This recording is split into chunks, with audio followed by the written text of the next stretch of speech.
is that the Kenyan people need to understand why they are being overtaxed and where their money is going to. And it's important that you've raised it, that debt that is being paid, because 80% of our tax revenue, what the Kenyan people are paying, what government is collecting from them, is being used to pay a debt.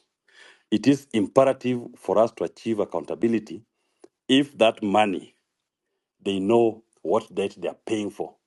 Because as Jimmy will explain to us, over the last almost 10 years, we've paid over 5.4 trillion shillings as debt. And yet, in our debt books, we are being told we have 11 trillion Kenya shillings as debt. Why are you paying for this debt? It never goes down. It keeps going up. And we need to understand, was this debt taken for a particular project? Show us this project that is worth 11 trillion. What did it finance? And where was it in our budget? Did the Kenyan people in their parliament, in the Appropriation Act, identify a project which was financed? Because when you take a debt, you throw it in a project, that money must circulate in the economy. And the economy, when the money circulates, should be able to mop up and earn money out of that debt. The debt should be able to pay for itself once the money has circulated in our economy. Those are questions that Kenyans need to ask. William Ruto, in the last 2 years, 18 months, so to speak, has taken almost 1.8 trillion shillings in debt. Uhuru Kenyatta took over 6 trillion shillings in debt. We must ask, where was this debt anchored in our Appropriations Act? Where was public participation for this debt? And in the same period, you've paid 5.4 trillion shillings as debt. How comes then the debt is still 11 trillion? And did this money come into Kenya?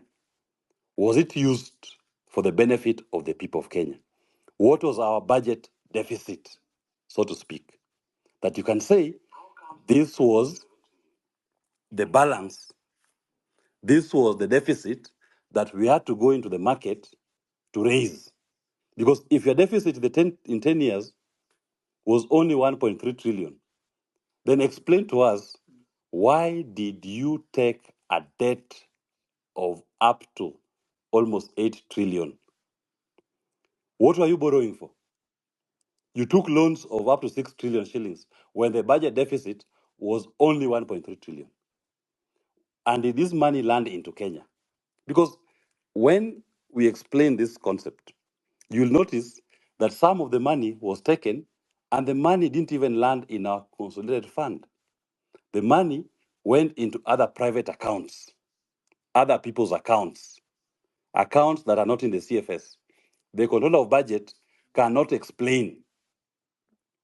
In fact, if you ask her, she will say she cannot trace those payments that were made, even the receipt of the debt. All she can show you is that money left our CFS to pay for that debt.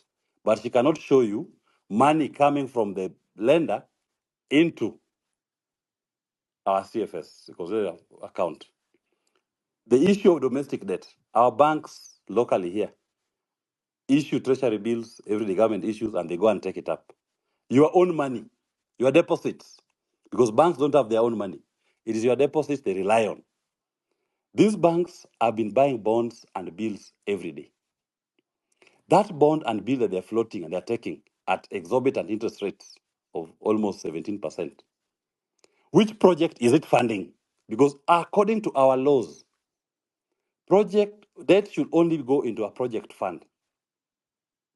But I will not speak much on it because today we have Jimmy Wanjigi, who has been very vocal on this issue. Maybe you can give him the mic to explain further on these concepts. And let me just say this. We come into this space as citizens who are concerned about the country. We are not coming into this space as politicians who are trying to campaign.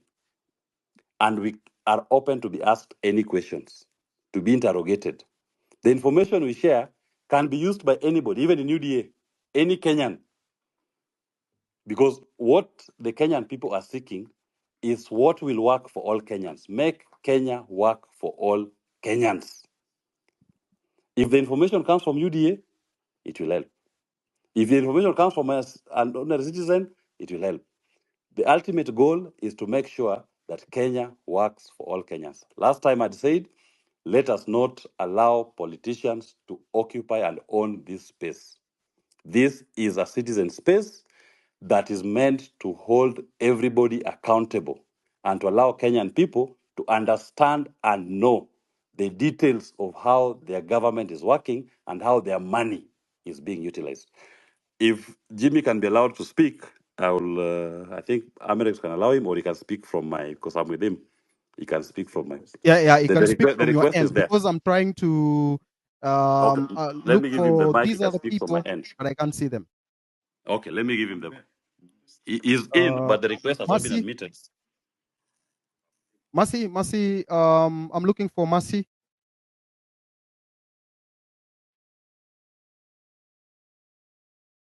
All right, before we wait for Mercy, Nelson, you had a very